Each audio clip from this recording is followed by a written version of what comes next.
Cyprus के इतने बड़े सम्मान से अलंकृत किया गया। ये सम्मान केवल मेरा नहीं, 140 करोड़ भारतीयों का सम्मान है। यह भारत और साइप्रस की अटूट मित्रता की मोहर है।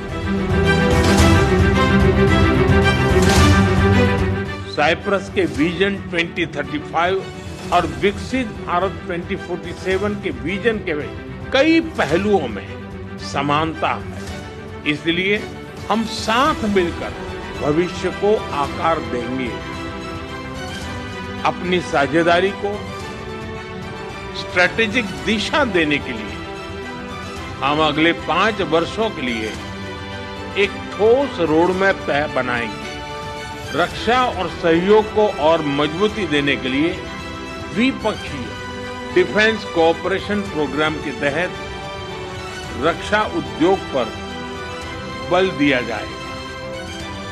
साइबर और मैरीटाइम सिक्योरिटी पर अलग से डायलॉग शुरू किया जाएगा।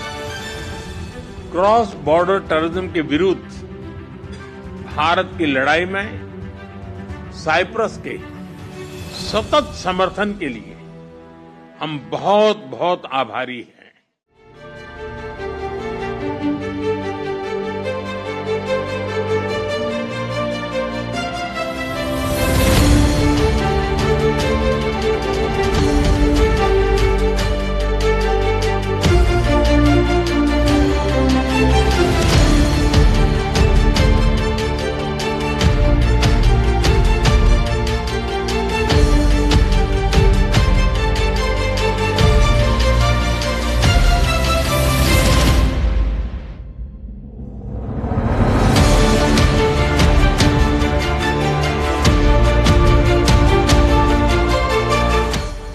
G7 के अंदर G20 में भारत ने जो मजबूत नींव रखी है, उसको एक प्रकार से नए स्वरूप में G7 में उसके एग्जीक्यूशन की दिशा में ले जाने में एक बहुत बड़ा अवसर है।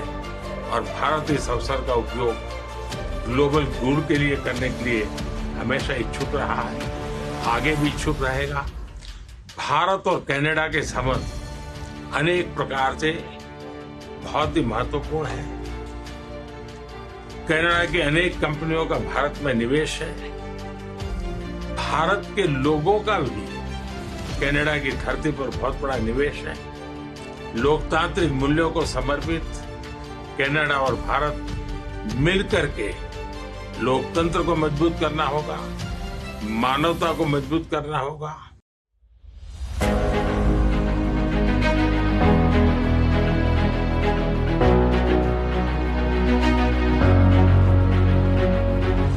भारत और क्रोएशिया लोकतंत्र, रूल ऑफ लॉ, प्लुरलिज्म और इक्वलिटी जैसे साझा मूल्यों से जुड़े हैं। ये सुखद संयोग है कि पिछले वर्ष भारत के लोगों ने मुझे और क्रोएशिया के लोगों ने प्रधानमंत्री आंद्रे जी को लगातार तीसरी बार सेवा करने का अवसर दिया है। इस जनविश्वास के साथ हमने अपने तीसरे कार्यकाल में अपने द्विपक्षीय संबंधों को 3 गुना गति देने का निर्णय लिया है।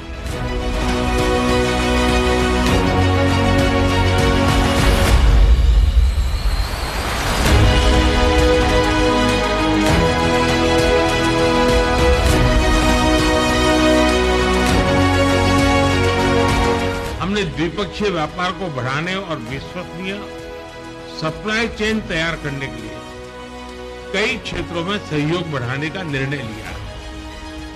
हम pharma, agriculture, information technology, clean technology, digital technology, renewable energy ऐसे कई महत्वपूर्ण विषयों में सहयोग को बढ़ावा देंगे।